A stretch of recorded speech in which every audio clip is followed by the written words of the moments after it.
Hello, I'm Nafpreet Garva and these are our top stories. Does dialing 999 really work? In with the new at the old Tanlaw Mill. Buckingham pulls out of Uganda project. If you find yourself in a jam, dialing 999 may not be the best option. Buckingham News can reveal that if you are using a mobile phone, the chances of you being tracked and pinpointed are far less than by using 112, a potentially life-saving service that no one knows about. Meg Pittit has this report. It's been drilled into us for as long as we can remember that in an emergency we dial 999. But did you know that 112 is also an emergency service number for us to dial? Very few of us actually do. We've interviewed PC Richard Davis to find out more. The 112 number is designed to be able to connect you from anywhere in the whole of the European Union. So wherever you are, you dial 112 on your phone and it will automatically divert you to the nearest police emergency service. The 112 service unfortunately hasn't been advertised to a massive audience in this country, mainly because obviously most people in this country use the 999 service anyway. In the European Union, there has already been media campaigns to spread awareness of the number, unlike in the UK.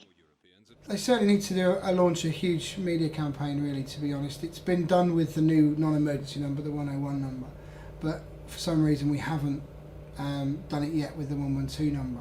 So I'm sure it will be on the rollout very soon from the government. A Foreign Office poll in 2012 of over 2,000 people in the UK found that just 14% were aware that 112 can reach the emergency services. Some 12% believed it linked to directory inquiries, whilst others believed it was a brand of perfume, the number of a bus, or a type of jeans. So why is it that the British public knows so little about a number that could potentially save lives? We spoke to a selection of people at Buckingham University to see if they knew about the 112 service. Do you know what 112 is? No. Do you know what the 112 number is for? No idea. Oh, really? I thought it was 9111. Richard Davis has brought to light how important this number actually is.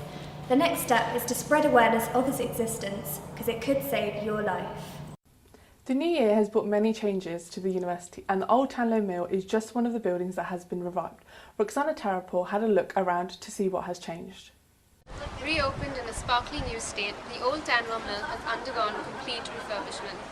The OTM has not been renovated in over 10 years and over £120,000 has been invested in a fresh facelift. The renovation, led by Professor David Billington, Pro-Vice Chancellor of the University, includes Refectory, gym and the Student Union office. This is what he had to say about the refurbishment. Okay, what we decided to do was to put all of the student facilities on the first floor and all the sports facilities on the top floor, and at the same time completely refurbish the refectory area. So we put new servery in, a new floor, new tables and chairs, so the whole place now has the look of a reasonably nice restaurant rather than the look of an old-fashioned school canteen, which is what it was like before. Who and what started the changes in Tanlaw Mill? The Vice-Chancellor started having regular meetings with the student union executives and with the student union officers, staff, and we started talking about the refurbishment of the refectory, what we were doing, and the idea came up, well, while we're doing that, can we do more?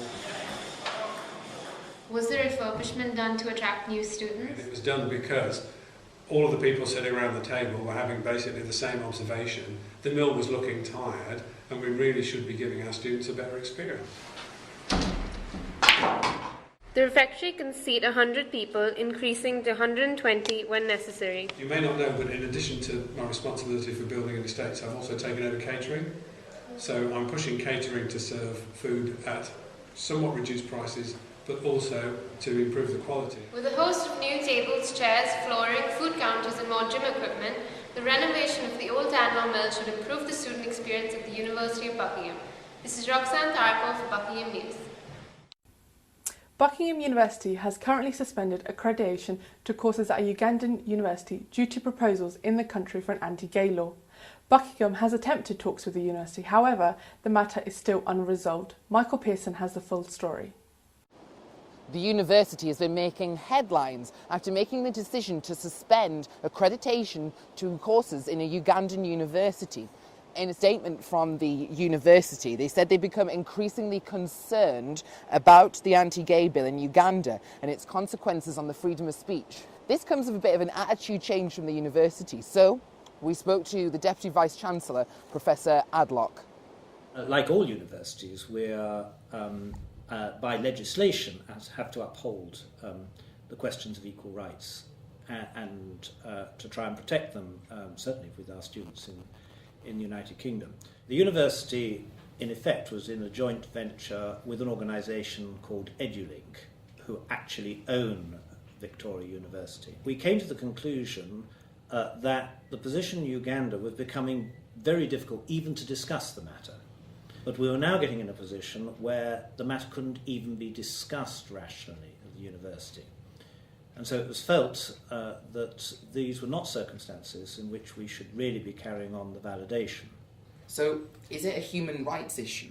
It is probably the wider issue of human rights, of actual freedom of expression as much as anything else. In a statement, Stonewall said that they recognise the challenges that businesses face in dealing with overseas law which can conflict with gay equality, and will continue to make sure the UK government continues to do all it can to ensure that anti-homosexuality bill does not come into law. But there was no acknowledgement that the university has changed. So we now know there is a distinct LGBT future at the university. This is Michael Pearson reporting for Buckingham News. The Student Assembly is a chance for all students to raise any queries or concerns about subjects as varied as housing and security to sports and student finance. We sent Dina by Basanova to report on the first Student Assembly of 2013. Wednesday was a busy day in the Tanlaw Mill. In the afternoon there was a society fair which included Buckingham Uni's first LGBT society. This evening the first assembly of the winter term is going to take place, and we are going to see what opinions people have. The Student Assembly takes place at the beginning of every term. The Assembly gives students the opportunity to raise their voices about issues in the university. This term's assembly focused on the renovation of the Tanlaw Mill, as well as Wi-Fi across all the university's accommodation. The event is coming to a close, and we've been catching up with some students who raised their opinions and finding out if their questions were answered. Initially, no. I was effectively told the system's now the way it is, deal with it. But then Professor Keeley said, well, actually, why can't it be the way you suggested? And now I think they might actually get to work on responding to my question in a positive way. Well, I asked several questions. I was satisfied to a degree. I wouldn't say completely satisfied, but then I understand that, a lot of times you have to go through the processes of the system in order to ensure that the right things are done in the right way. It's been a lot of positive feedbacks today, and everyone seemed genuinely happy. It's Dina Babusinova for Buckingham News. This week saw the 200th anniversary of the publication of Jane Austen's worldwide renowned Pride and Prejudice. 2 centuries have passed and we are still obsessed with this age-old classic. Charlie Williams went to find out why we are so fascinated by the story of Elizabeth Bennet and Mr. Darcy. The 28th of January this year marked the 200th anniversary of Jane Austen's Pride and Prejudice. It's since gone on to be one of the most beloved and celebrated novels of all time. Pride and Prejudice was Austen's second novel, and since its publication in 1813, it has become a literary classic, going on to sell over 20 million copies worldwide, while being translated into dozens of different languages. Pride and Prejudice has spawned countless adaptations over the years. Why do you think it is still so relevant? Well, it is of course a love story of a kind. Everybody likes a love story. It is beautifully written, so it is full of arch writing, it's very eloquent. It is humorous, so it makes people laugh. And above all, it is about human nature, which even in 200 years hasn't really changed that much. The original surviving notes and annotations from Austen's work, it's really notable that they're these tiny, papery, spidery little writing, and that it was known that she herself, for when she was writing, she could quickly hide them away if she was to fulfill any of the traditional gender roles. How do you think she would feel about how her work is so romanticised now, and do you think it retracts from any of her original serious points? I suspect that she would like also to be regarded as a serious writer. Certainly she was very serious about her writing. And for luck or for ill, she was writing at a time when the novel was becoming very feminised, was becoming the province of women writers. Perhaps most intriguing of all is how Austen would have written about the changing world around her had she not died young at age 41. and how those writings would be celebrated today. Charlie Williams, Buckingham News. Buckingham may not offer music as a degree, but it still has a thriving music scene. Idram Shada Beckover met up with Michael Pearson, the founder of Buckingham's first music society, to take a look at the newly revamped music room. New year, new term and a new society. We got up with the Music Society's founder and president, Michael Pearson, to find out what it's all about. I started the Music Society by I actually went to speak to the student office and said I just wanted to start a choir. But they said, oh, you have to start a society and the Music Society doesn't exist, so why don't you start the Music Society? So I said, okay, so I took on a full Music Society instead. Where did you manage to find the funding? Well, at the end of last term, I was being told that the Tanlaw Mill was going to be refurbished and the music room was going to be moved. So I set up a meeting with the Vice-Chancellor and I said, well, what we need is we probably need some money for new equipment. Why don't we speak to Duke's Music, the local music shop in town, and get them to get all the equipment for us because it's feeding the local businesses. And the Vice-Chancellor said, yes, let's do it. They quoted us around about £400 for all the equipment. As we look into the future for some more funding, we have arranged some bagpacks very nicely with Sainsbury's supermarkets in Milton Keynes, and we're going to be having a day there in February. That'll hopefully raise about £600–700 for the society. What does the Music Society do, and do you have any projects running at the moment? At the minute we have a choir, which is one of the projects that I really wanted to get started very fast. What's great is that there's a lot of people came and said they didn't know about it and so they want to come next time, so that's only good. So as well, we're hoping to put on a girls' choir and a boys' choir, 3 choirs, not just one, and something for the university to be proud of. For a university that doesn't have music as a degree, the Music Society has got off to a flying start. This is Aygirim Shardarbekova, rocking and rolling for Buckingham News. Finally, Teresa Spiesberger has a tasty treat in cooking with a cook-along recipe for chocolate chip cookies to test your culinary skills over the weekend.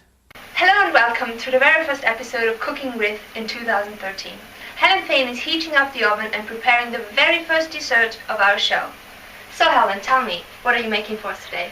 Today I'm going to be making some really quick and simple chocolate chip cookies. Okay, firstly we're going to cream the sugars and the butter together. So just pour them in to the bowl.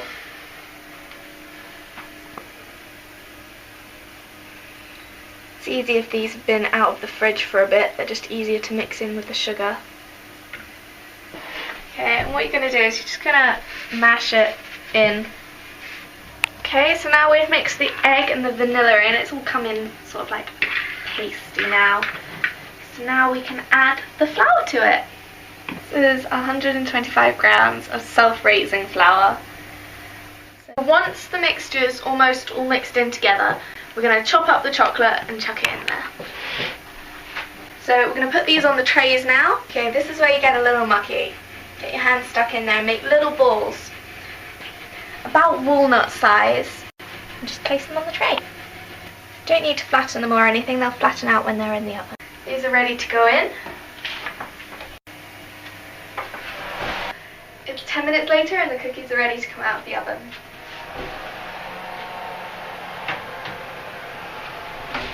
The cookies have been cooling for a while, so they're now ready to eat. Would you like to try one? Of course I would like.